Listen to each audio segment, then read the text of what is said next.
O futuro vislumbrado com possibilidades ilimitadas agora enfrenta um presente frágil e quebradiço. O que é real? O que é digital? Quanto mais você se conecta online, mais se desconecta dos outros. Frustração, solidão, depressão. Como está a sua vida emocional? Conheça o TouchPeace, um serviço de ajuda emocional com atendimento 24 horas. Escaneie o nosso QR Code e dê o primeiro passo em direção à cura das suas emoções. TouchPeace Global Mission.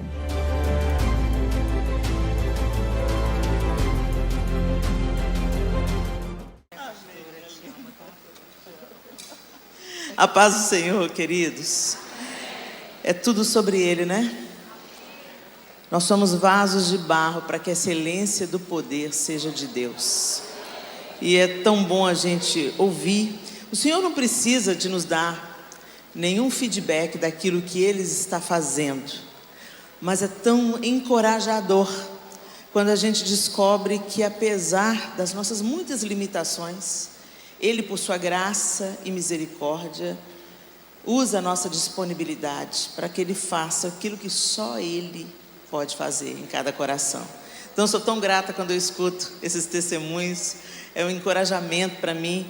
E muitos momentos o Senhor permitiu que eu soubesse, porque a gente às vezes chega naquele lugar de exaustão e a gente pensa assim, eu acho que é a hora de pendurar as chuteiras, passar o bastão, né, porque eu não estou dando conta. Mas o Senhor falou, quem mandou? Quem mandou largar a rede? Ô, gente, essa música, vocês não têm noção do que Deus fez comigo com essa música. Mas glória a Deus, né? O Senhor manda música, o Senhor manda um testemunho. Ele não precisa, mas Ele faz isso por graça e misericórdia. Aí dá aquela injeção de ânimo. A gente, vambora que não acabou ainda não, né? Só acaba quando termina. Muito bem, e falar desse tema, guardiãs do lar, enche o meu coração. Ontem, eu estava almoçando com a minha filha caçula, que é a única que está em casa agora, né, a Sofia, e o João. Nós estávamos no intervalo do ministério, ontem não, foi sexta-feira. A gente estava no intervalo a gente estava em Belo Horizonte com o Congresso Mulheres Diante do Trono, e saímos do congresso, fomos almoçar juntos, num lugar que a gente tem costume, um restaurante. E quando nós chegamos no restaurante, a gente viu uma família. A nossa mesa estava ao lado da mesa de uma família. Um pai, uma mãe e 2 filhas. A filha mais velha devia estar ali na casa dos 6, 7 anos. E a filha caçula devia ter 2 aninhos, no máximo, assim. Você via que ela andava assim, até meio titubeante, muito grudadinha na mãe, mexendo no cabelo da mãe para se ninar, né? Mas a gente ficou... e eu não estava olhando diretamente para a mesa, mas a Sofia, ela ficou numa posição que ela estava de frente para a mesa. Então, ela via todo o movimento da mesa. E eu comecei a perceber que a Sofia estava incomodada. Ela estava incomodada com alguma coisa. E eu falei assim, eu olhei para ela e eu vi que ela fazia assim com a cabeça. Eu falei assim, o que foi, Sofia? Está tudo bem? Ela falou assim, mãe, dá uma reparada na família que está ao lado. E eu comecei a discretamente reparar a família. Desde a hora que nós sentamos, eu percebi que quando nós chegamos, o pai estava no telefone celular, conversando com alguém. E a mãe estava no celular, digitando para alguém. E as 2 filhas chamando a atenção deles. Mamãe, faz isso assim, pede isso assim. E os 2 não davam atenção para a menina. E eu peguei e comecei a prestar atenção. Eu nem precisava de olhar para a mesa. A gente estava bem próximo. Era só prestar um pouco de atenção na conversa. O pai ficou no telefone, pelo tempo que a gente estava ali, mais de meia hora. Ele desligava uma ligação e fazia outra ligação. Ou uma ligação de áudio, ou uma ligação de vídeo. E as filhas mendigando a atenção dos pais. E a mãe teve uma hora que se cansou da filha pedindo a atenção dela, então ela parou de mexer no celular e deu o celular para a filha de 2 anos de idade. Gente, os profissionais de saúde mental, eles dizem que uma criança não deve ter acesso à tela até 5 anos de idade. Eu vi um vídeo recentemente na internet que tinha um bebê de 2 meses, erguendo a cabecinha e assistindo 2 meses, e assistindo o celular, e a avó achando a coisa mais linda. Olha como é que o meu filho, como é que o meu neto é inteligente, é esperto. Com 2 meses, gente, uma tela para uma criança é droga. É como dar droga para uma criança. Por quê?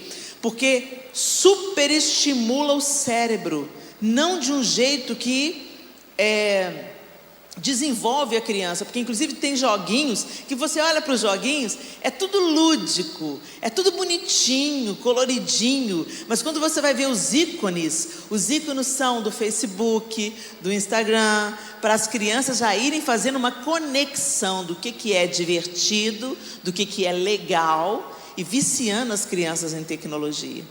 Até nós adultos estamos viciados em tecnologia. Então você imagina o estrago que isso faz na vida de uma criança. E quando a gente fala em proteger o lar, às vezes a gente pensa que o inimigo é externo. Na maioria das vezes, que o inimigo é externo é fato. Tem um inimigo externo. Tem um inimigo na mídia, na grande mídia. Tem um inimigo nas escolas. Tem um inimigo nos programas de televisão, nos desenhos animados. Gente, acabou de ser lançado, você que é pai e mãe, atenção, acabou de ser lançado na Netflix uma série em forma de desenho animado, onde Jesus desce da cruz, a figura de Jesus está no desenho, na cruz, ele desce da cruz, pega uma metralhadora, mata todos os seus inimigos, e depois vai ter um encontro amoroso com seus discípulos. Gente, o diabo não está brincando de ser diabo, nem tampouco está se dando ao luxo de se disfarçar. Ele não se disfarça mais. Ele já não vem, sabe, com aquela coisa enfeitada. Ele está rasgando o verbo. E a essa televisão e a essas telas é que nós estamos entregando os nossos filhos como uma chupeta eletrônica, para eles pararem de encher a paciência. Eu quero dizer para você, ser pai e ser mãe demanda esforço, trabalho, atenção, dedicação, entrega. E eu estou dizendo isso, gente, porque eu sei do que eu estou falando. Muitos de nós pais cristãos, quando os nossos filhos nascem num ambiente onde o cristianismo é praticado, a gente tem uma tendência a acreditar que simplesmente pelos nossos filhos estarem vindo para a igreja desde bebezinhos, eles foram consagrados no altar, a gente ora por eles, a gente lê a Bíblia para eles, dá a Bíblia de historinha para eles, eles frequentam a escola dominical desde pequenininho. Aí você pensa assim, não tem como dar errado. Eles participam do ministério com a gente, eles viajam junto com a gente, os amigos que frequentam a nossa casa são todos cristãos, está tudo bem, eles estão numa bolha protegida. Gente, lê do engano. Isso tudo é muito importante e fundamental. Nós precisamos de expor os nossos filhos a esse ambiente onde a Bíblia é estudada, Jesus é amado, é adorado. Nós precisamos de trazer os nossos filhos para a igreja, nós precisamos de inserir os nossos filhos. Não deixa para trás não, leva junto. Quantas viagens os meninos iam juntos, às vezes recém-nascido. Eu cantava Noel Chamar na época, que era uma banda que antecedeu ao grupo Diante do Trono. A gente levava os meninos junto, em todas as oportunidades, porque eram muitas famílias. O regente da orquestra sempre falava, não, vamos levar os meninos, vamos inserir os meninos. Os filhos cresceram inseridos, participando do ministério. Depois, quando nós fomos para o Diante do Trono, crianças diante do trono, os meus filhos todos participando. O João lendo a Bíblia para eles todo dia, ministrando sobre eles todo dia antes de sair para a escola. Mas isso só não é suficiente. Nós precisamos de orar para que o Espírito Santo convença os nossos filhos da justiça, do pecado e do juízo, porque Deus não tem netos. Deus não tem neto. Eu nasci num berço evangélico, bom para o berço que já é evangélico. Mas eu quero te dizer uma coisa: se o seu filho ter nascido na igreja, não significa que a vitória está ganha. Significa que ele está num ambiente favorável, mas ele precisa nascer de novo. Ele precisa ter uma experiência pessoal com o Salvador. A gente prepara, pavimenta o caminho, mas a gente tem que gerar espiritualmente. E me faltou isso. Eu acreditei que só por eles estarem expostos, às vezes a gente estava orando, eles choravam, eles se quebrantavam. Não é suficiente. É só parte do trabalho. Nós precisamos de gerar os nossos filhos com os joelhos. Eu quero trazer para vocês aqui uma guardiã. Eu queria que você abrisse a sua Bíblia em Êxodo capítulo 2. Guardiã, como já foi dito aqui, é uma pessoa que guarda ou cuida de algo ou de alguém. Pessoa que tem por missão acompanhar outra para defender de qualquer agressão. Guarda-costas. E quando eu olhei para aquela família, eu vi que aquelas crianças estavam sem guarda-costas, sem cobertura, sem proteção, porque os pais estavam muito provavelmente exaustos. Às vezes exaustos porque trabalham, tem uma jornada de trabalho intensa. Muitos que não precisam de uma jornada de trabalho intensa, mas entra na roda do hamster, que precisa de competir com um amigo, que tem o carro que troca todo ano, que põe o filho numa escola melhor, que veste o tênis de marca, que vai para férias na Disney. Tem muita gente que trabalha para comer, mas tem muita gente que trabalha para aparecer. Tem muita gente que trabalha, que se entrega ao trabalho por amor ao dinheiro, por cobiça, por ganância. E esses não ficarão impunes. E mesmo pessoas que trabalham muito pela pura necessidade, há uma necessidade de organização, de ministração para esses filhos, e de cobri-los com a nossa oração, e de discipulá-los, e de amá-los. Nossos filhos precisam se sentir amados. Mas eu não quero falar apenas para mães e pais aqui. Eu quero falar também para pessoas que vivem dentro de um contexto de família, que vivem em um lar. Você mora com alguém? Quem é que mora sozinho?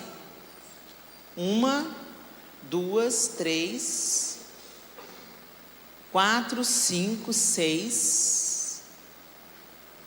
No auditório como esse, 6 pessoas moram, 7, 8, 9, 10. 10 pessoas no auditório como esse, 11, 12, lá atrás. 12 pessoas no auditório como esse moram sozinhas. Aí você pensa assim, beleza, não precisa guardar nada. Precisa guardar você. Porque quando você está sozinho, você pensa assim, graças a Deus. Não, você está mais vulnerável, porque a Bíblia diz que é melhor serem 2 do que 1. Porque se um cair, o outro levanta. E eu não estou falando só de casamento não, gente. Eu não quero trazer para solteiros aqui o peso, né? O peso gospel. Você já casou? Não casou não? Vai ficar pra titia. Ô, gente, para com esse papo. Para com esse papo. Deus não tem um casamento para todo mundo não. O casamento é projeto de Deus. Mas o próprio apóstolo Paulo disse, se você não vive abrasado, que não se case, para cuidar das coisas do Senhor, para se apaixonar pelo Senhor, para servir ao Senhor com mais liberalidade. E tem gente que quer isso. Ele vive bem, sabe? Tem gente que tem problema, está lidando com lutas na sexualidade. A gente pensa, vai casar, vai resolver. Não faça isso. Não faça isso. Primeiro a gente resolve problema, depois a gente entra num casamento. Você não usa uma pessoa para tentar resolver o seu problema. Você resolve o seu problema diante de Deus, e se Ele tem isso para você, Ele vai te dar essa atração por alguém do sexo oposto, e Ele vai promover o encontro. Mas nem todo mundo vence essa luta, nem todo mundo passa por isso. E aí vai se apaixonar e vai se envolver com o Senhor, porque se você não envolver com o Senhor, você vai beijar a boca do capeta.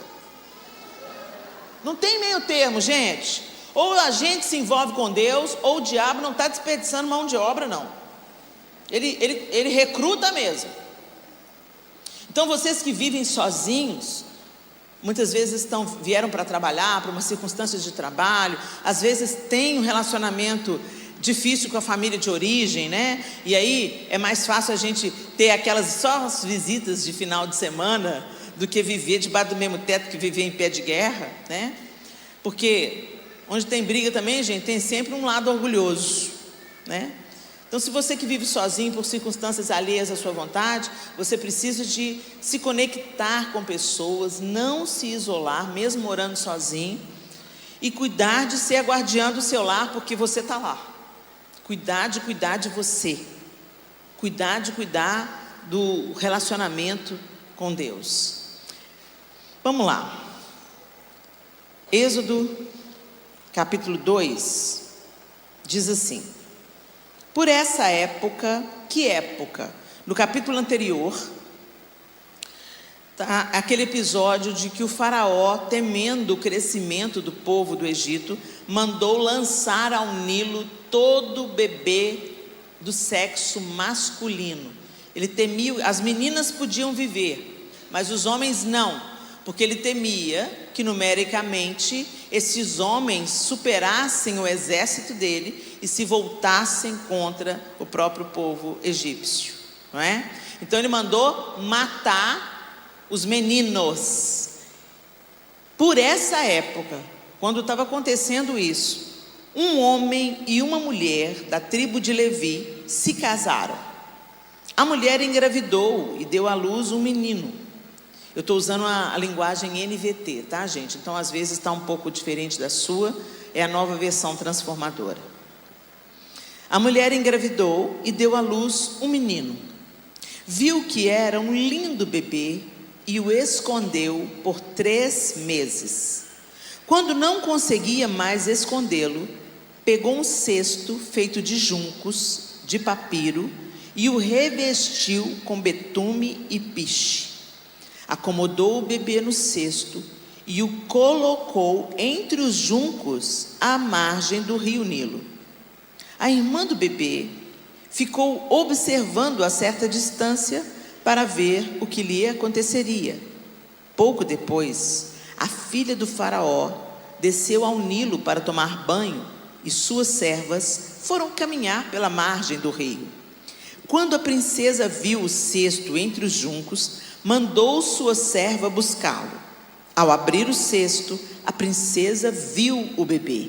O menino chorava e ela sentiu pena dele. Deve ser um dos meninos hebreus, disse ela. Então, a irmã do menino se aproximou e perguntou à princesa: a senhora quer que eu chame uma mulher hebreia para amamentar o bebê? Quero, respondeu a princesa. A moça foi e chamou a mãe do bebê. A princesa disse à mãe do bebê: leve este menino e amamente-o para mim. Eu pagarei por sua ajuda. A mulher levou o bebê para casa e o amamentou. Quando o menino cresceu, ela o levou de volta à filha de Faraó, que o adotou como seu próprio filho. A princesa o chamou de Moisés, pois disse: eu o tirei da água. Vamos até aí. A gente conhece tanto essa história, e embora o texto não diga para a gente o nome de quem é a mãe de Moisés, outros textos nos contam o nome dela. Números 26, capítulo 59, diz assim: Joquebede, e a esposa de Arão se chamava Joquebede. Joquebede é o nome da mãe de Moisés. A esposa de Arão se chamava Joquebede. Ela também era descendente de Levi, nascida entre os levitas na casa do Egito. Arão e Joquebede eram pais de Arão, Moisés e sua irmã Miriam. Isso é relatado em Números 26, 59 e também em Êxodo 6, 20. Então, através desses versículos, a gente descobre o nome da mãe de Moisés. Mas no texto que nós acabamos de ler, nem o nome dela é citado. Tão interessante isso. E aí a gente vê esse contexto que a gente já leu algumas vezes, a gente já conhece a história, mas eu quero chamar a atenção de vocês para alguns detalhes. A ordem era qual? Jogar os bebês onde? No Nilo. Lançar no Nilo, para eles morrerem. Ela esconde o bebê durante 3 meses. Naquele tempo, né, gente, os bebês de 3 meses ficavam silenciosos. Hoje os meninos já nascem berrando, de olho aberto, né? Eu lembro assim que quando eu era criança, os bebês nasciam de olhos fechados, de mãos fechadas, ficava tudo enroladinho, igual um pacotinho, tinha cueiro, aqui no Rio também chamava cueiro, faixinha no umbigo. Hoje os meninos com 10 dias já estão só de fralda esperneando, né? Era um outro tempo, mas depois de 3 meses, não tem como você deter. O chorinho do bebê que começava fraquinho, fica alto, não dava para esconder, e ela com certeza ficou temerosa. Então o que ela fez? Ela preparou um cesto. Quer dizer, o cesto, ele já era uma coisa rotineira. As mulheres daquela época já tinham esse cesto de junco, já fazia parte da rotina delas. O junco é uma planta, né, com o caule cilíndrico, e elas usavam esse caule para tecer as cestas, e era uma coisa que elas usavam no seu dia a dia, no seu trabalho. Então já era uma realidade, já estava nas mãos dela, já fazia parte da sua rotina. Mas ela toma um cuidado especial. Ela passa betume piche entre as frestas do cesto para não entrar água. E diferente do desenho, né? Quem aqui assistiu, como é que chama? O Rei do Egito? O Rei do Egito, o desenho animado? Príncipe do Egito. Quem assistiu? Pois é, quando a gente assiste o Príncipe do Egito, eu sugiro, gente, que vocês assistam o Príncipe do Egito. O Príncipe do Egito é uma obra-prima. É um desenho animado, mas ele é uma obra-prima. E você é tão edificado através do Príncipe do Egito. Mas é claro que quando tem a licença poética, né, a dramaticidade do cinema, mesmo em forma de animação, então Moisés é colocado nas águas, e aí mostra aquelas águas, sabe, revoltas do Nilo, crocodilos tentando pegar o cesto, e como se fosse a mão de Deus levando Moisés até a filha de Faraó. Mas o texto bíblico não está dizendo isso. O texto bíblico diz que ela veio e colocou no Egito, no Nilo. O que o rei estava mandando? Jogar no Nilo. E o que ela fez? Colocou no Nilo. Só que antes ela protegeu. Passando o piche e o betume, ela deixou aquele cesto impermeável. A água não entrava. É uma argamassa forte que não deixa a água entrar. Gente, o que afunda o barco não é a água que está em volta, é a água que entra. E o problema é que nós estamos no mundo, e o mundo jaz no maligno.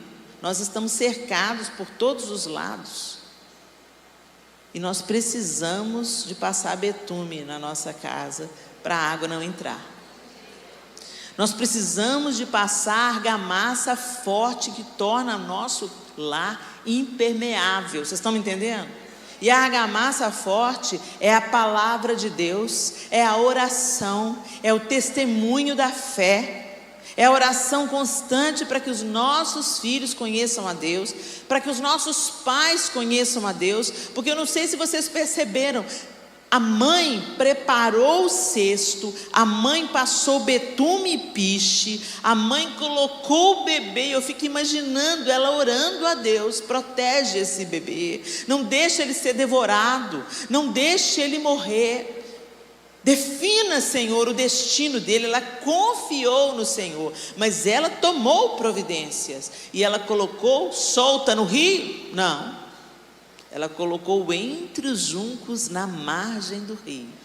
Então estava lá, cesta de junco no meio dos juncos, e ela confiou no Senhor. Agora tem a atuação de uma outra mulher, guardiã, Miriam. Miriam não era mãe. Então às vezes você pensa assim, não sou mãe, tem que preocupar com isso. Para com essa ideia. Solteiras ou casadas, somos chamadas para sermos guardiãs do lar. Miriam era filha. Miriam era irmã de Moisés, mas ela ficou vigiando o que ia. Não fala de Joquebede, não fala se Joquebede mandou Miriam, pelo menos nas versões que eu procurei, não fala que Joquebede deu uma ordem para Miriam, vigia o seu irmão para ver o que vai acontecer. Fala que foi uma iniciativa de Miriam, que Miriam ficou de longe, observando, vigiando, para proteger o irmão. Então nós somos guardiãs do lar, mesmo quando nós não temos filhos. Nós podemos ter uma atuação de guardiãs como irmãs. Nós podemos ter uma atuação de guardiãs do lar como filhas. Meu pai e minha mãe são muito doidão. Então que você seja a guardiã do lar.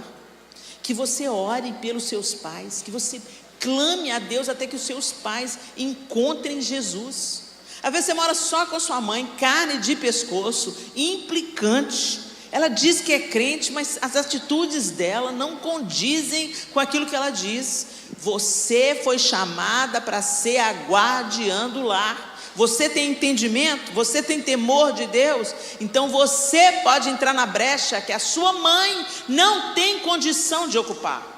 Você pode se posicionar como filha e orar pela sua mãe para que ela tenha uma revelação do alto, para que ela tenha uma conversão genuína, ao invés de ficar falando mal da sua mãe para suas amigas. Vocês estão entendendo, gente? É uma responsabilidade de todas nós. Miriam não era casada, Miriam provavelmente era uma pré-adolescente, mas ela ficou ali no lugar certo. E olha o que ela faz, o que o texto diz que ela faz. Ela fica observando. Aí a filha de Faraó, olha Deus aí. Tem uma parte do trabalho que cabe a nós. E tem uma parte do trabalho que cabe a Deus. Não está escrito na Bíblia, faça a sua parte, eu te ajudarei. Tá, gente? Isso é ditado popular. Mas está escrito na Bíblia que nós podemos e nós precisamos de orar uns pelos outros, nós precisamos de vigiar em todo o tempo, e que nós precisamos de aliviar as cargas uns dos outros. Nós podemos nos posicionar.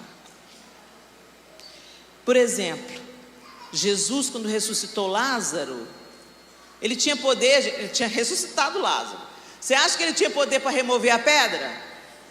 Era só ele fazer assim com a mão, ó. A pedra ia voar longe, ia ser até mais cinematográfico, mais impressionante. A pedra voou, né? Não, mas ele falou, retirem a pedra. Tem uma parte que é Deus que faz, e tem outra parte que Ele nos concede fazer. Deus não precisa do nosso dinheiro. Nós é que precisamos exercer a generosidade, porque o generoso prosperará. Quando nós damos o dízimo e a oferta, não é porque Deus precisa do nosso dinheiro, é porque nós é que precisamos ser libertos do espírito de mamon. Nós é que precisamos colocar no lugar devido a ganância, a cobiça, o egoísmo, e entender que nós somos chamados para transbordar, não só com o nosso dinheiro, mas com os nossos dons, com os nossos talentos, com o nosso tempo. A gente nasceu para conceder para o outro, e o individualismo ele está na contramão do cristianismo. O cristão não é individualista, o cristão é generoso, o cristão compartilha, assim como Deus amou o mundo de tal maneira e deu o seu Filho unigênito, assim como Jesus deu a própria vida, nós como filhos de Deus herdamos o DNA, nós então somos chamados também para dar. conceder tempo, conceder perdão, conceder o café com óleos nos olhos para que a pessoa seja consolada, emprestar os nossos ouvidos para que as pessoas se sintam acolhidas, emprestar o nosso tempo, compartilhar as nossas roupas, abrir a nossa casa, compartilhar o nosso carro, dando carona para aquela pessoa que mora longe. Nós não somos chamados para ser egoístas, o egoísmo adoece. Mas a generosidade faz a gente prosperar e avançar em todas as áreas. Miriam não ficou só olhando. Quando ela vê o movimento da filha de Faraó, ela vai lá se meter. Eu fico imaginando Miriam, gente. Menina metidinha, né? Ousadinha ela. Nem temeu, ela era hebreia, foi falar com a filha do Faraó. Por isso que é bom ser criança e pré-adolescente, né? Não tem os temores que um adulto tem. Ela foi toda serelepe, viu a cara da filha de Faraó. Está chorando, deve ser dos hebreus. Miriam já se apresentou. A senhora quer que eu arrume uma ama de leite para ele? Olha a esperteza dessa menina. A filha de Faraó, quero. E foi lá e buscou a mãe do menino. Buscou a própria mãe dela. Eu vou dar um consolo para minha mãe. E normalmente, gente, naquela época os bebês amamentavam até em pé, entendeu? Já andava, já corria, estava amamentando ainda. Ficava uns 2 anos ao seio da mãe. Normalmente era isso. Então, olha que tempo que Joquebede ainda ganhou, né? Com Moisés, pôde amamentar Moisés, e depois ele foi para a casa de Faraó. Deus tem senso de humor, eu tenho certeza. Faraó traça um plano contra o povo hebreu. Aí Deus vai lá e usa 2 mulheres como guardiãs do propósito. Elas estavam sendo guardiãs mais do que o lar delas, mais do que os afetos e laços familiares. Elas estavam sendo guardiãs, elas não sabiam, mas elas estavam guardando o projeto de libertação de Deus. Você não sabe quem seu filho vai ser, minha querida. Você não sabe o propósito que Deus tem para o seu filho. Você não sabe se ele vai ser um avivalista, então não empresta a sua boca para o diabo para atrasar a vida do menino. Profetiza sobre ele ao invés de ficar falando, não dá nada não, ô menino que me dá trabalho, ô menino encapetado, ô menino danado, palavras de maldição. Guardiãs não dizem isso. Guardiãs semeiam bênção, profetizam vida.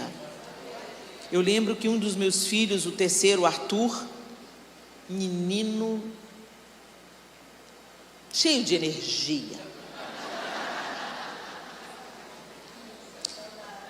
E aí, um dia o Senhor me mostrou essa realidade. Sua boca é uma boca profética.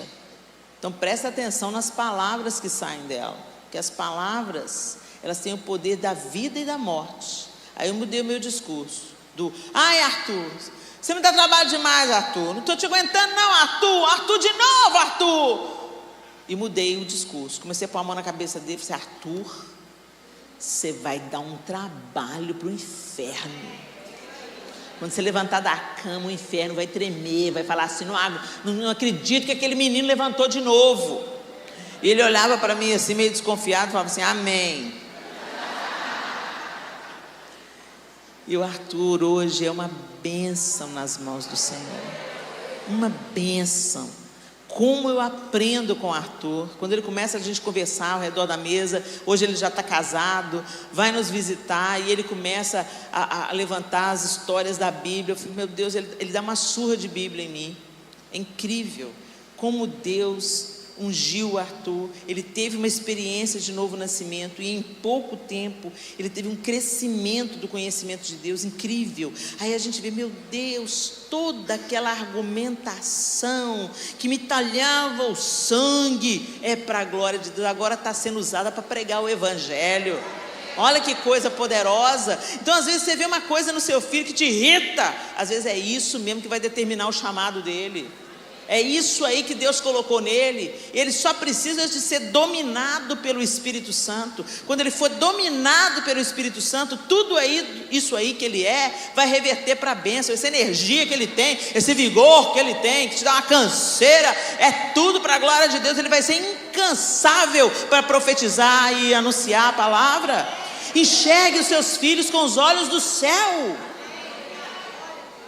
Mas a gente anda tão preguiçoso, tão individualista.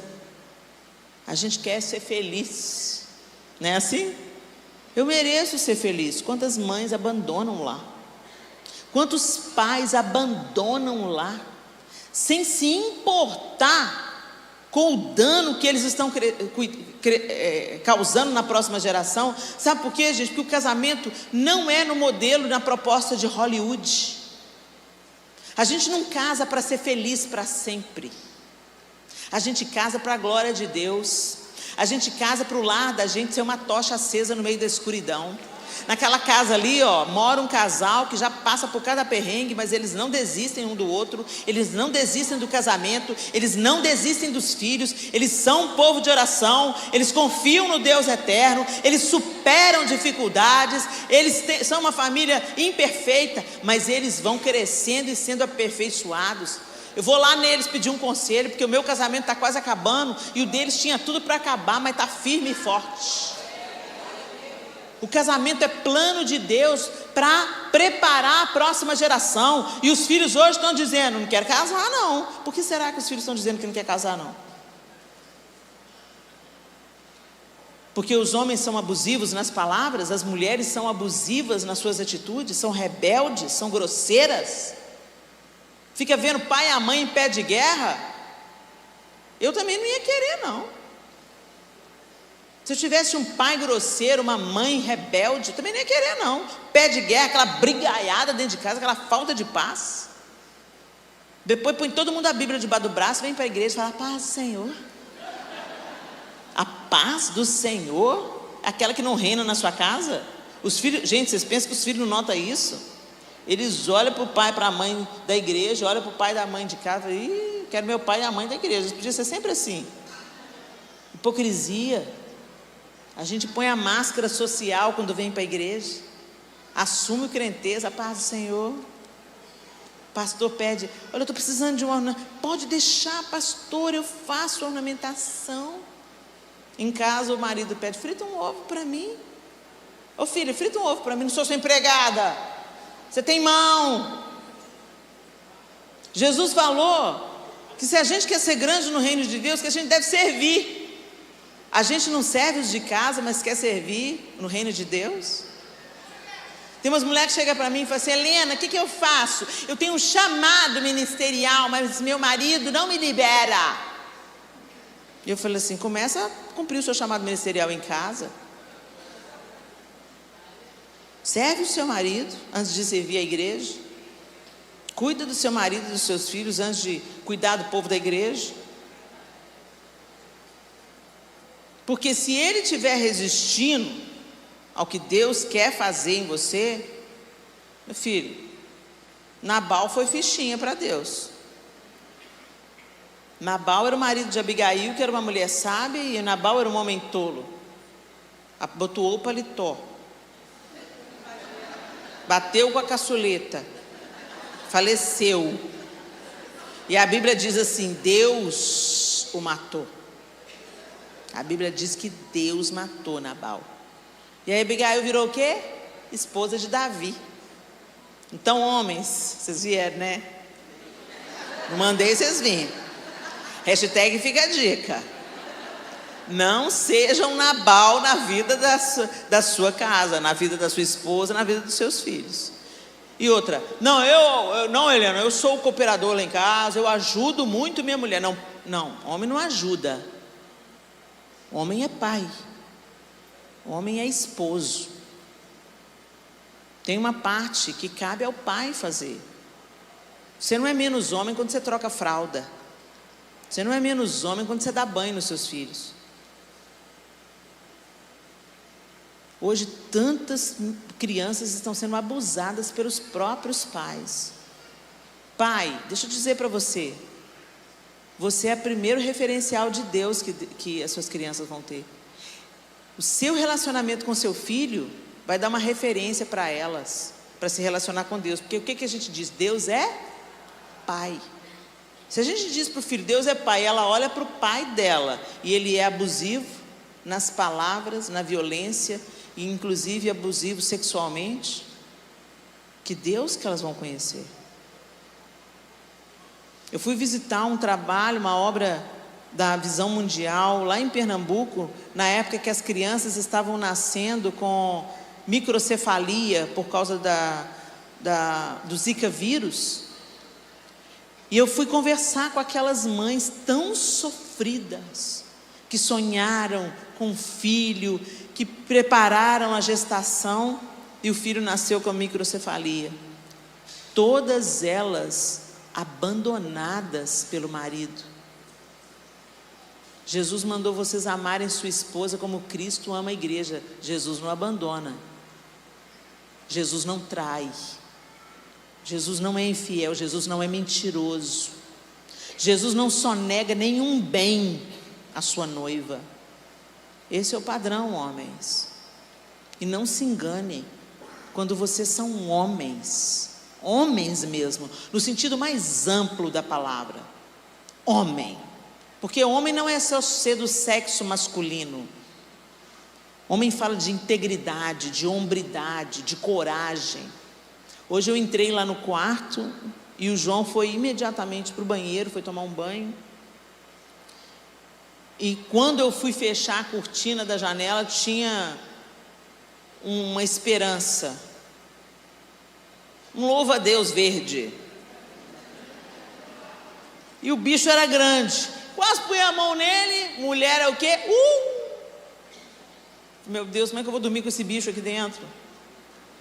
Aí a menina veio me entregar um ferro de passar roupa. O João ia demorar no banheiro. Eu falei assim, não quero ficar com esse bicho aqui dentro. Você vai começar a pular aqui dentro desse quarto, meu Deus. O bicho pula alto. Eu peguei, a menina veio entregar o ferro. Eu falei assim, querida, você por acaso caça a esperança? Ela ficou olhando para mim tipo assim, o bicho, o inseto. Ela falou assim, por quê? Tá aí? Eu falei assim, tem uma aqui dentro na cortina. Aí ela falou assim, eu não, vou chamar um homem. As doidas da feminista falam que não precisa do homem para nada. Aí elas dirigem nos carros que eles montam, elas dirigem no asfalto que eles fazem, elas moram nas casas que eles constroem, loucas. O esgoto delas, quando dá problema, é um homem que se mete lá para resolver o problema do esgoto. Quem recolhe o lixo na casa dela é homem. Graças a Deus pelos homens. Aleluia pelos homens. Constrói os prédios? Homem. Como que é bom? Testosterona. Aleluia. Homem que não disputa os cremes com a mulher. Homem. Bom demais, Jesus. Tem nada contra o homem ser cuidadoso, né? Cheiroso, como o meu é. Mas ele é homem.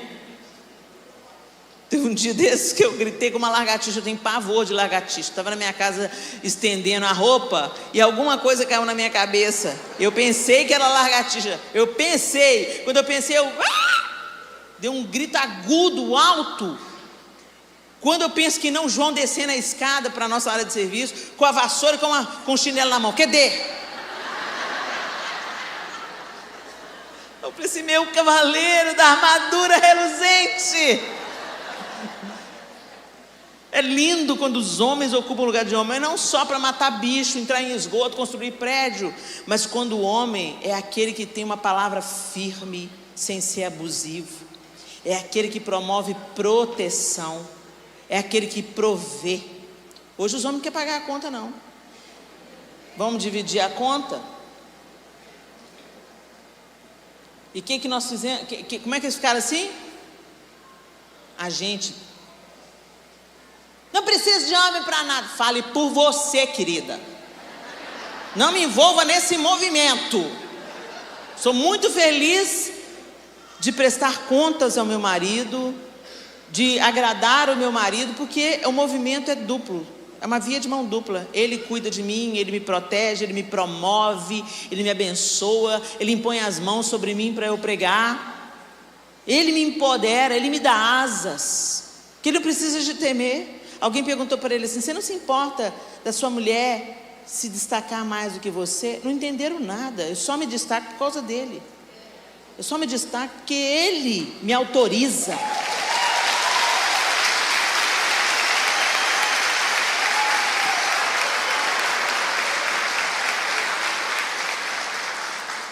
Porque ele me ama como Cristo ama a igreja. E aí é fácil me submeter. Não é um fardo, não é pesado. Porque eu sinto o cuidado, a proteção, a provisão. Então eu também quero agradá-lo. Eu também quero servi-lo. Eu também quero fazer tudo que ele gosta. Hashtag fica a dica. Fecha parênteses. Voltemos a Joquebede e Miriam. Essas duas mulheres, gente, elas se tornaram coparticipantes do projeto de libertação do povo do Egito. Se Joquebede não tivesse resistido à ordem de Faraó e protegido esse menino por 3 meses, se ela não tivesse preparado aquela arca, aquele cesto, para que ele sobrevivesse, se Miriam não tivesse feito a conexão, as conexões, tido as conversas certas, Deus estava usando essas mulheres. E por que ele tinha que ir para a casa de Faraó? Porque lá ele ia receber uma instrução diferenciada. Não a instrução de escravo, mas a instrução de neto de Faraó. E Deus já estava preparando ele, porque com essa instrução ele escreveu o Pentateuco. Certamente ele foi treinado na ciência, na literatura. O Egito era o top, vamos dizer, tecnológico, né? Eles tinham o maior acesso à ciência. Até hoje tem coisas que não é explicado. Como é que os egípcios, como é que o povo egípcio descobriu a técnica de embalsamamento? Como é que eles empilharam aquelas pedras das pirâmides sem guindaste? Você fica olhando para aquela obra faraônica, né? E olha que hoje ela já está toda desgastada, porque ela era toda coberta de pastilhas de pedras preciosas. O topo de uma delas era feito de ouro maciço. Era uma maravilha, um negócio fora do comum. Era um povo realmente. Tem gente que fala que é até extraterrestre que construiu as pirâmides. E é nesse ambiente que Moisés foi preparado por Deus. Até o dia que ele tomou as dores do seu povo, matou um egípcio, teve que fugir. Aí ele foi para onde? Para a escola do deserto. Primeiro a escola na casa de Faraó, 40 anos. Depois a perspectiva de Faraó, a perspectiva do Egito, a perspectiva dos deuses egípcios. Depois 40 anos de deserto. Às vezes você está vivendo o deserto, que deserto, que deserto, que deserto. O deserto normalmente nos prepara para um upgrade, dependendo do jeito que você lida com ele. E foi por causa desse deserto de 40 anos como pastor, no deserto, que Deus se apresenta a ele pessoalmente, numa sarça flamejante, e diz para ele: eu sou, vá. Ele estava tão inseguro, tão amedrontado. Eu sou preso de língua. A gente não sabe se ele era gago, se ele era fanho. A gente não sabe o que ele tinha, mas ele tinha uma dificuldade de fala. Mas a autoridade do Deus Todo-Poderoso estava sobre ele. E a gente olha para Moisés, a gente vê como Deus usou Moisés, as palavras que Deus liberou sobre Moisés, que ele era um homem sábio, que ele era um homem manso. Mas a gente esquece que Deus usou 3 mulheres no processo. Joquebede, a mãe, Miriam, a irmã, e a filha de Faraó, a mulher que se compadeceu. Quando ela abriu o cesto e viu um bebê hebreu, ela devia falar: joga na água, meu pai mandou jogar.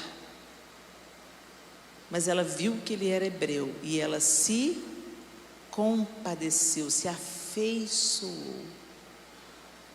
Como nós mulheres precisamos voltar a praticar a empatia, a generosidade.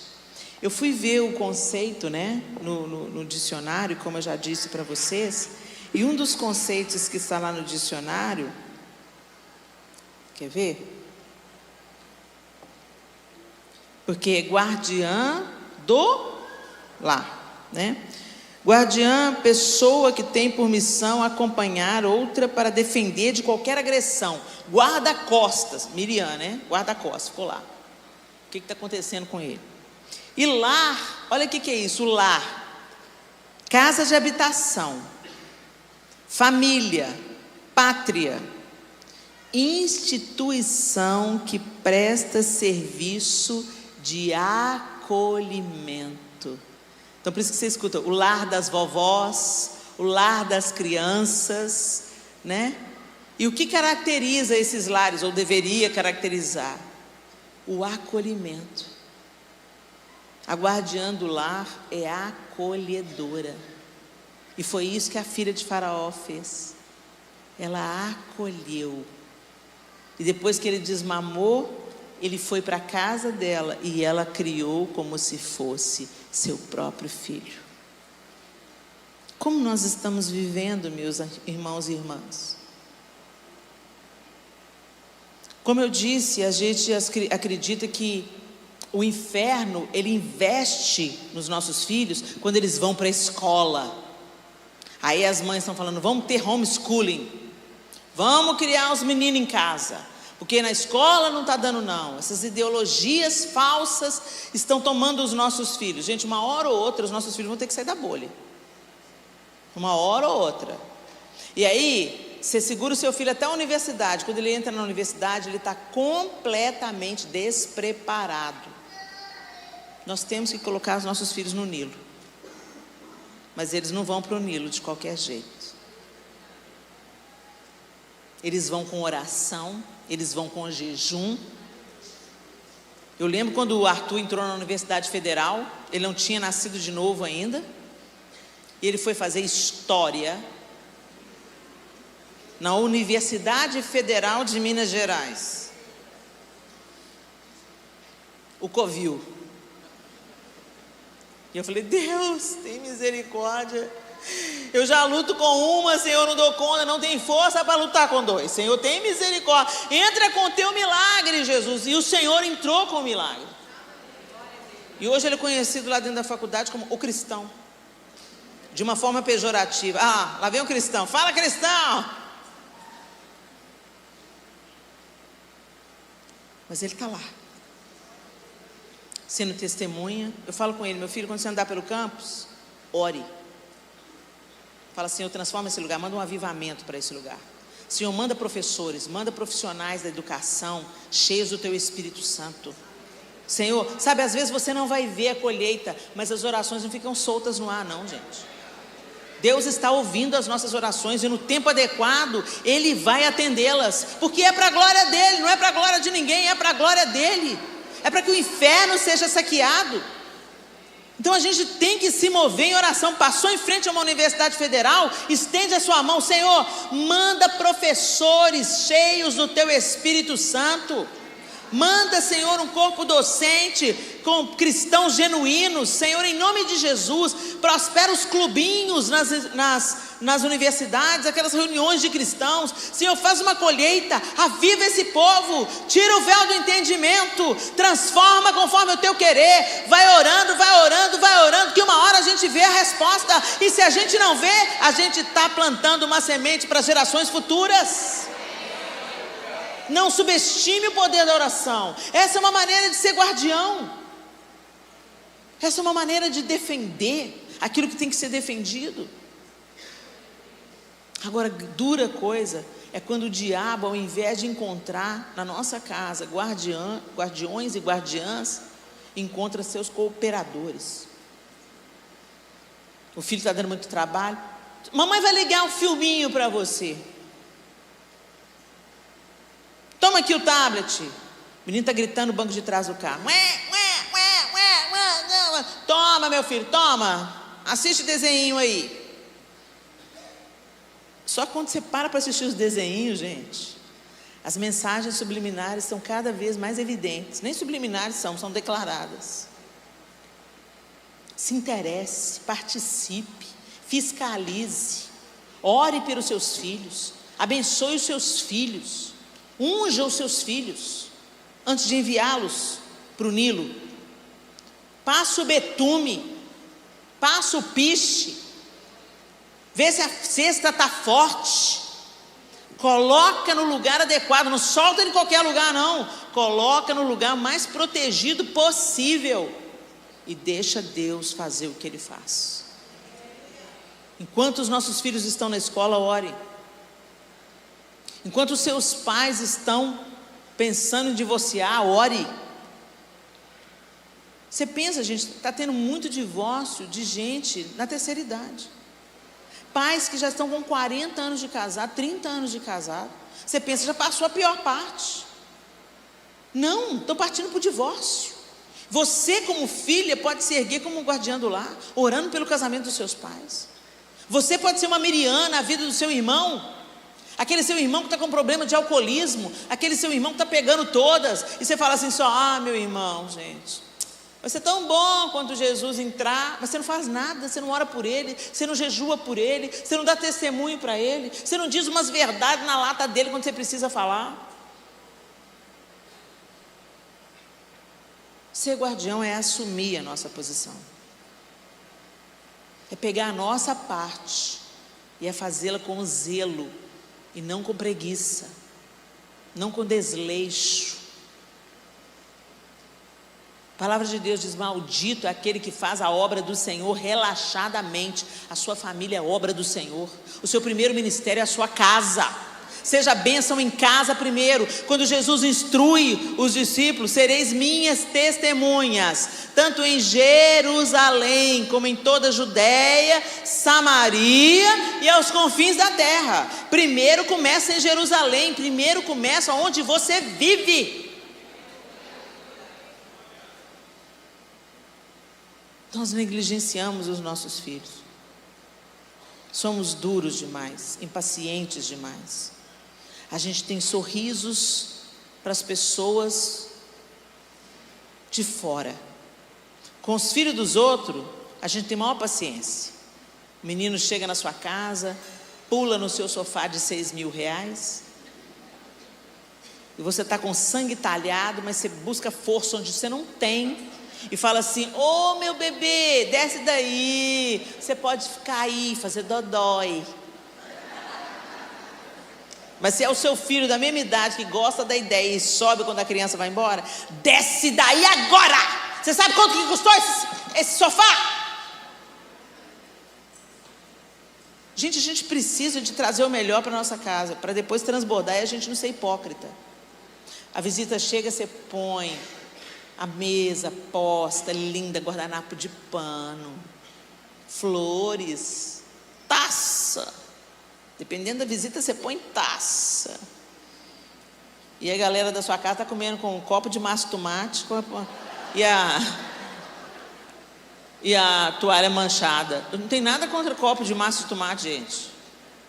Mas se é o que você tem, glória a Deus, é o que você tem. Faça o seu melhor, põe lá o copinho de massa de tomate, põe uma toalha limpinha, pega umas flores no jardim, coloca lá, faz com carinho. Não é sobre o que você coloca na mesa, é sobre colocar o melhor para os de fora e o pior para os de dentro. Para o patrão: eu preciso de alguém para fazer hora extra. Posso fazer, eu dou conta. Ah, você pode ficar, filho? Você tem filho? Não, eu sou uma profissional. Aí quando o filho fala: mamãe, faz macarrão para mim. Ah não, filho, estou muito cansada, hoje eu vou pedir delivery. Ah, não, filho, não vou fazer macarrão hoje não. Ah, não, a cozinha já está limpa, já está lavada. Ah, faz muita sujeira.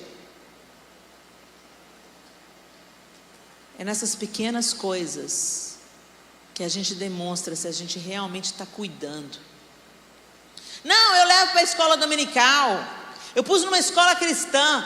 O colégio é parceiro. A igreja é parceira. Mas o responsável é você.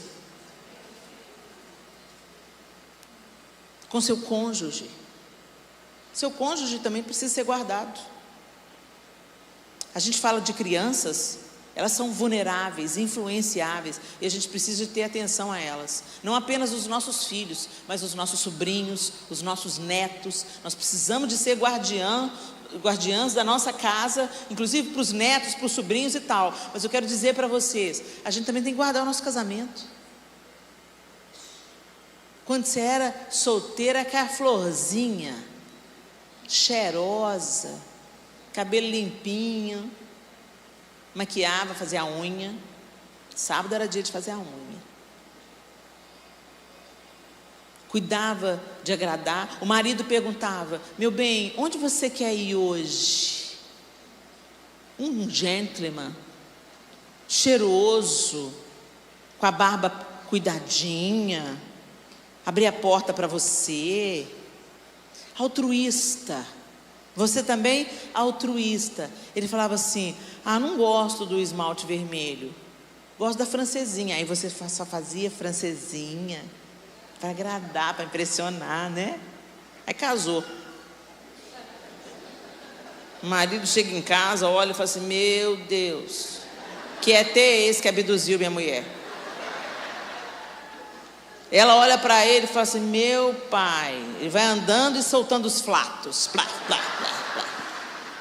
Meu pai do céu, cadê aquele cara romântico, gentil? Agora ele faz debaixo da coberta e ainda te prende lá de baixo. Ô, gente, intimidade. Fala assim, intimidade. Não parece uma coisa gostosa? Eu tenho intimidade. É gostoso, aconchegante, prazeroso para ambas as partes. Intimidade não é releixo. Intimidade não é falta de educação. Você não faz isso na frente do seu patrão, por que você faz na frente da sua mulher? Você não faz isso na frente do seu patrão, por que você faz isso na frente do seu marido? Para o seu patrão ser tão gentil, tão prestativo, tão competente, tão profissional. Chega em casa, é a mocreia. Fica reclamando. Limpa o pé aí que hoje a fulana fez faxina. Seja guardiã do seu casamento. Semeie o que você quer colher. É claro, gente, tem dias difíceis, mas por favor, jogue as camisetas do candidato fora. Por favor, jogue a lingerie furada fora. Para que você não dê oportunidade do seu marido ser enganado, ser tentado. A gente fala muito para as mulheres, né? Irmã, vigia nesse decote, irmã. Vai seduzir o marido da outra, vai chamar a atenção do marido da outra, porque o homem é muito visual. Mas eu quero falar para vocês, homens, bonita é a sua mulher. Para de elogiar as irmãs da igreja. Nossa, cortou o cabelo, tá linda. Cala a boca, meu irmão. Fala que a sua mulher está linda. Mas a minha mulher não está bonita não, Helena. Então a culpa é sua. Investe nela. Dá um banho de loja nela. Investe nela. Quando o pai dela investia nela, ela estava toda cheirosa, né? Prontinha e tal. A Dev Tyrus, ela tinha uma teoria. A Dev Tyrus, que já está com o Senhor, ela falava: eu tenho uma teoria, que quando uma mulher está entristecida, abatida, feia, relaxada, tem alguma coisa errada com o marido dela. Gente, eu vivi para testar essa teoria e ver que 99,9% dos casos é a pura verdade. Quando o cara é amoroso, quando o cara investe, encoraja, O João nunca, muitas vezes eu estive acima do peso. Ele nunca chegou para mim e falou assim: você está gorda, tem que emagrecer. Nunca, nunca. Ele falava: vamos caminhar?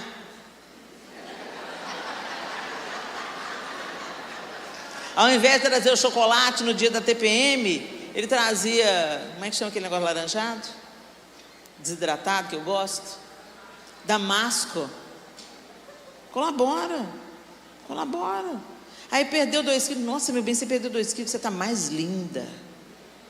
Quando ela vestiu uma roupa que ela está uma mocréia, você não fala: você está mocréia. Não, você vira para ela e fala assim: meu bem, essa roupa não está à altura da sua beleza.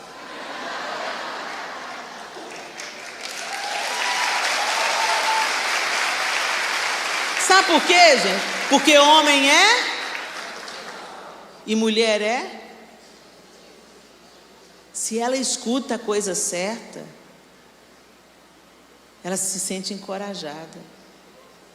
E se ela sente que tem um homem do lado dela, não um banana, mas um homem que assume a sua posição de homem. O João é muito doce, muito tranquilo. E quando a gente casou, o povo da minha família falou assim: mas esse aí a Heleninha vai mandar nele. Sabe de nada, né, João? Esse jeitinho aí, ó. Na hora que ele fala não, é não. E eu precisava de um homem assim, que eu sou folgada, sou mandona, sou autoritária. E Jesus tinha que mandar um homem para baixar meu tupete, mas sem me matar. Aí ele mandou o João. Aí teve uma vez que a pastora Zenete me chamou, falou assim: Helena, preciso de você fazer um seminário de intercessão no Japão. Aí eu virei para o João: João, a pastora Zenete me chamou para o Japão. Ele falou assim: você não vai. Não, porque você já foi com Diante do Trono, eu fiquei aqui 10 dias sozinho, nunca mais quero sentir isso, você não vai não. Avisa a Zenete que você não vai. Tá bom. Liguei para a secretária da pastora Zenete e falei assim: Lide, o João falou que eu não vou não. É, Helena, é. Bom, vamos orar. Eu também vou orar. A minha oração foi: Senhor, o João falou que eu não vou para o Japão não. Aí não é problema meu, né? Aí é de cabeça para cabeça. Se o senhor quer que eu vá, o senhor vai ter que falar com ele. Tá? Eu quero ir, Senhor, eu gostaria de ir, mas é entre vocês dois aí, Deus abençoe.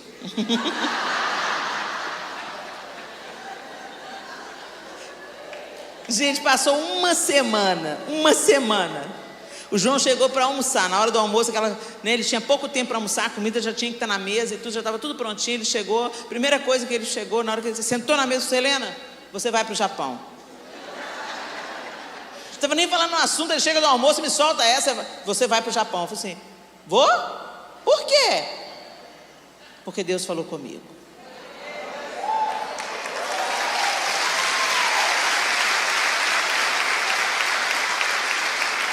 Então eu quero te dizer, Deus colocou uma autoridade sobre a sua vida, é seu marido. Autoridade, não um autoritário. Autoridade promove, protege e cuida para o bem. Autoritário abusa da posição de autoridade para ferir, mandar e diminuir o outro. Vamos discernir essas duas coisas, tá? Pai e mãe é autoridade. Você é solteira, seu pai falou para não casar com aquela figura, não casa, vai dar ruim. Porque autoridade, eles foram investidos de autoridade. Quando Deus investe alguém de autoridade e você vai contra em rebelião, Deus fica do seu lado, não. Mas mesmo quando a autoridade toma uma posição errada e você joga a causa para Deus, Ele te defende, porque você não se levantou em rebelião. Isso também é uma maneira de ser uma guardiã do seu lar. Deus não respalda rebelião. Deus não respalda abusos, nem verbais, nem emocionais, nem sexuais. Deus não é abusador. Então uma maneira de você guardar o seu lar é respeitando. Proteja dos inimigos externos, as falsas ideologias Mentiras que parecem verdades. Você combate uma mentira ensinando a verdade, trazendo à memória a verdade, vivendo a verdade no seu lar. Não é porque todo mundo põe lixo para dentro de casa através da televisão e da internet que você vai se somar a isso, porque todo mundo faz. A porta que leva para a perdição é larga, a que vai à vida é estreita. Então, se a gente quer ter um lar saudável, apesar de todos os desafios que a gente tem, se a gente quer ter um lar saudável, a gente tem que seguir a palavra de Deus e obedecer nas mínimas coisas. Obedecer nas grandes é fácil, porque se você desobedecer vai dar ruim. Se você entrar num adultério, aí vai gerar um escândalo, os filhos piram o cabeção, desestrutura a família inteira, fere a família do cônjuge, fere a família do traidor, todo mundo, você arrebenta um tanto de gente com uma traição. Aí você já toma mais cuidado, espero. Mas às vezes a gente não vigia as pequenas mentiras, os ambientes de pornografia na internet, os celulares às mesas. Tem gente que nem senta na mesa, cada um come no seu quarto. Você está dando oportunidade para o diabo. Se você quer guardar o seu lar, fortaleça os laços de afeto. Que o coração dos pais se convertam aos filhos e dos filhos aos pais. Se você mora sozinha, você não é sozinha. Eu conheço pouquíssimas pessoas que não têm ninguém na vida. Você tem um tio, você tem um irmão, você tem um parente. Mantenha o vínculo. Ore por essa pessoa. Não dá para morar junto? Visite de vez em quando. Tome um café. Se encorajem mutuamente. Porque Deus criou a família para glorificar o nome dEle, para preparar a próxima geração e para nos fortalecermos mutuamente. Que em nome de Jesus, meus irmãos, você se apodere do betume e do piche. Que você use o que você já tem nas mãos. A cesta, Joquebede já tinha. Às vezes a gente pensa que precisa de uma coisa extraordinária. Não, use a sua mesa. Use a sua casa, a sua varanda. Fala, vamos comer fora hoje. Põe a mesa do lado de fora no quintal. Tem dinheiro não? Põe a mesa do lado de fora.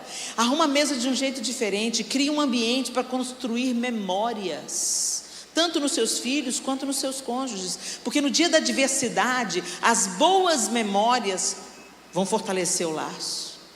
No dia mal que chegar, porque ele chega. O dia da impaciência chega, o dia da decepção chega, o dia do desemprego chega, o dia da pouca grana chega para todos nós. Mas se os afetos estão sendo nutridos, cuidados, se as boas memórias estão sendo intencionalmente construídas, é só uma tempestade, o barco está forte e Jesus está nele. E lembra, a água que afunda é a água que entra. Não deixa a água entrar no seu barco. Amém? Feche os seus olhos. Eu quero que assim, de olhos fechados, não como um rito religioso, mas de olhos fechados, para que você se concentre naquilo que eu estou te dizendo, para que você não se distraia com nenhum movimento ao redor.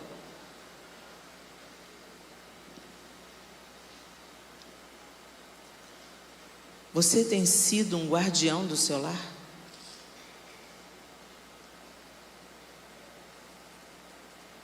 Você ora pelos seus filhos? Você ora pelos seus pais que moram com você?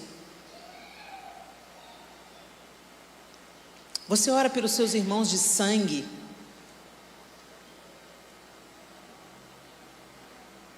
Você ora pela sua esposa ou pelo seu marido?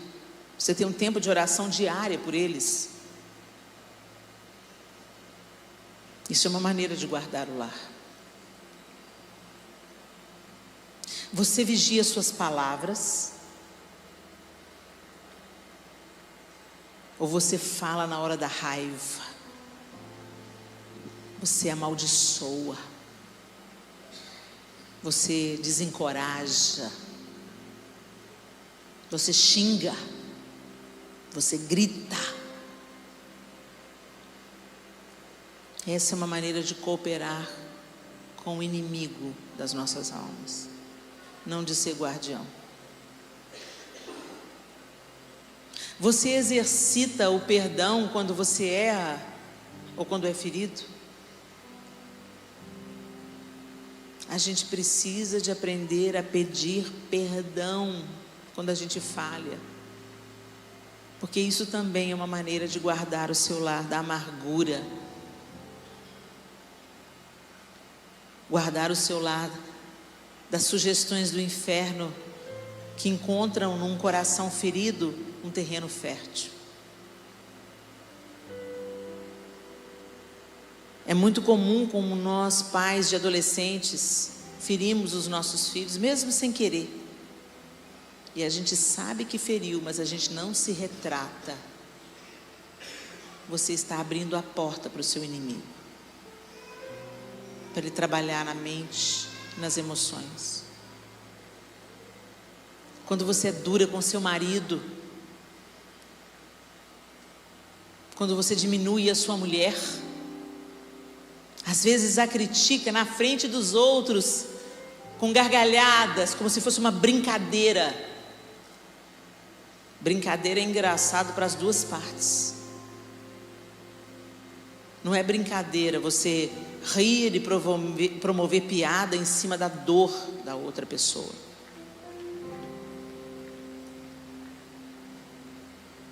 Você mantém um ambiente respeitoso,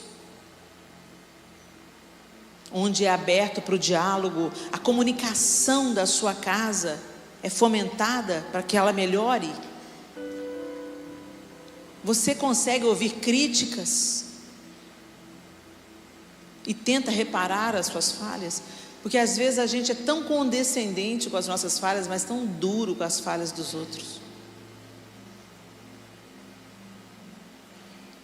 Uma característica de um guardião é ser acolhedor, protetor. Ele zela pelo bom andamento, ele zela pela paz. Ele guarda a paz no lar. Sabe aquele ditado, quando um não quer, dois não brigam? Pois é.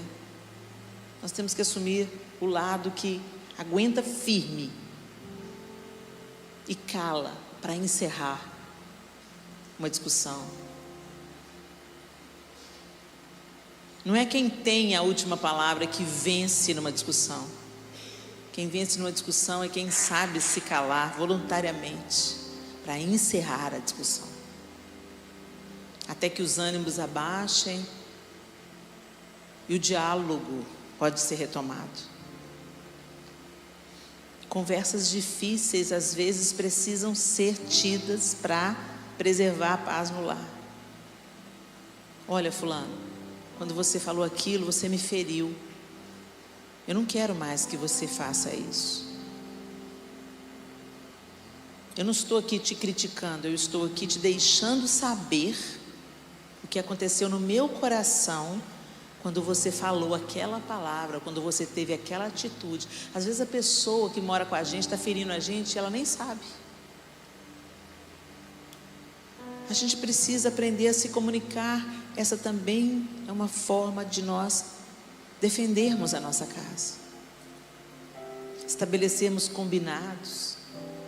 Olha, meu amor, na quinta você joga futebol, mas na quarta a gente tem o dia da família, onde a gente vai se divertir juntos.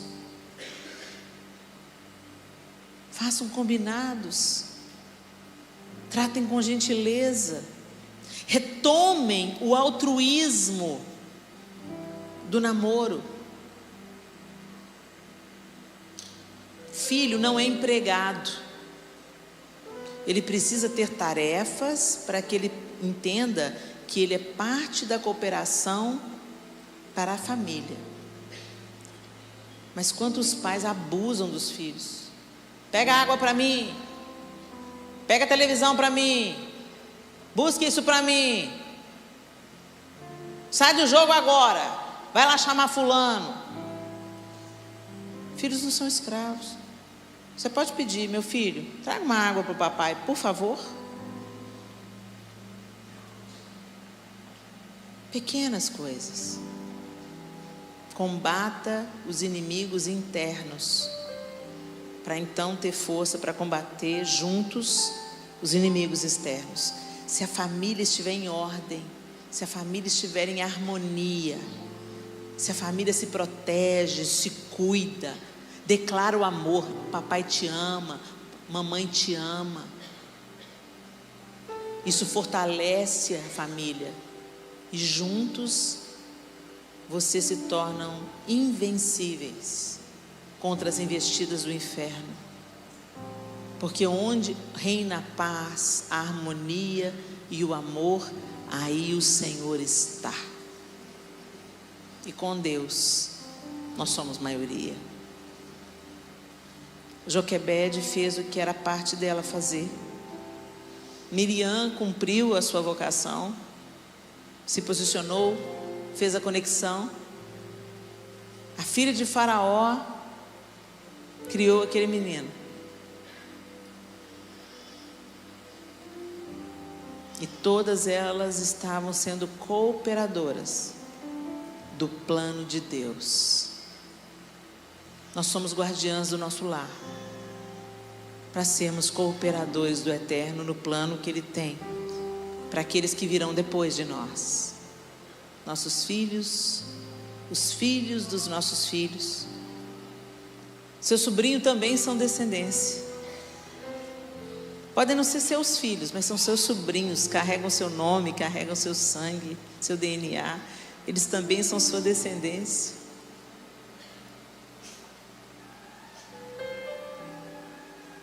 Alguém que você adotou é sua descendência, agora tem o seu nome. Não tem um laço do sangue, Helena, mas tem um laço do amor. Que nós trabalhemos. Faça essa análise aí. Não, mas se a minha mulher for, para de responsabilizar a sua mulher, o seu marido, o seu filho, sua filha, seu pai, sua mãe. Assuma a sua parte. Ocupe a sua posição. E no que depender de você, o seu lar será guardado. Pai, nós te louvamos nessa noite bendita, onde nós aprendemos tanto com Joquebede, com Miriam e com a filha de Faraó. Ah, Deus, o Senhor é tão lindo. O Senhor sempre convoca mulheres para o seu plano. O Senhor levantou Raabe para defender a sua casa. Todos os da casa de Raabe foram poupadas por causa do temor daquela mulher. O Senhor levantou Abigail para aplacar a fúria de Davi. Toda a casa de Abigail foi defendida por causa da postura dela.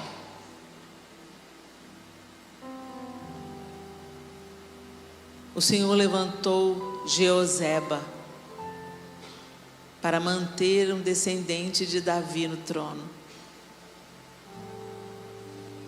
O Senhor levantou Joquebede para que Moisés vivesse. O Senhor levantou Maria para que o Salvador viesse ao mundo. Obrigada, Deus. Nós queremos ser contadas com essas mulheres, que elas se tornem o nosso referencial, e não as atrizes de Hollywood, as modelos das revistas ou os padrões deturpados e apodrecidos deste século. Mas que a gente se torne também uma referência de mulheres de Deus e guardiãs do lar na nossa geração. Ousadamente, rompendo com a preguiça, com a acomodação, com o individualismo e vivendo plenamente a sua vontade e o seu plano. Nós te agradecemos também pelos homens que estão aqui. Que eles também, Senhor, se levantem como Boaz, resgatadores, homens dignos de uma só palavra, integridade, amorosamente protetores, nunca abusivos, apegados ao Senhor e à sua palavra. Que o Senhor restaure aquilo que precisa ser restaurado nessa noite. Que o Senhor reconcilie os corações aqui. Que cada um, ao invés de acusar e julgar na cara do outro o que o outro faz de errado, que cada um faça uma autoanálise e parta para um conserto com a ajuda do Teu Espírito Santo, que é aquele que faz tudo em nós. Nós oramos agradecidos pela Tua obra incessante, persistente e eficaz, em nome de Jesus Cristo. Amém e amém. Que Deus abençoe vocês.